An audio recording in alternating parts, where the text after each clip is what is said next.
10টা 10:30টার দিকে। আচ্ছা, তখন কি করছিল ওই জায়গায়?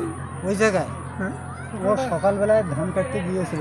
ধান কাটার পরে যখন ওই আকাশটা এইরকম, তখন ওর মা আশীর্দ হচ্ছে, ও আশীর্দ হচ্ছে, আসা অবস্থা ওই দিকে আকাশ থেকে বজ্রপাত পড়ছে। বাবা মা কি বাড়িতে পৌঁছেছিল সেই সময়টাতে? ওই সময় ওর মা পৌঁছেছিল।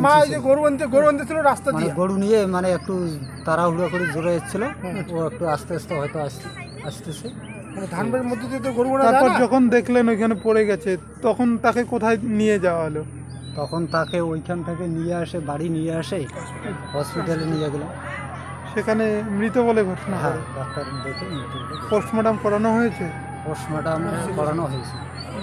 কি নাম ওই ছেলেটার? ছেলেটার নাম হচ্ছে বিজয় বর্মন, ওর বাবার নাম? ওর বাবার নাম হচ্ছে বাবুরাম বর্মন।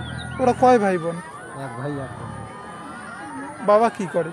বাবা কি করে? বাবা প্রতিবন্ধী, ও তো কাজে করতে পারে না, হাঁটতেও পারে না।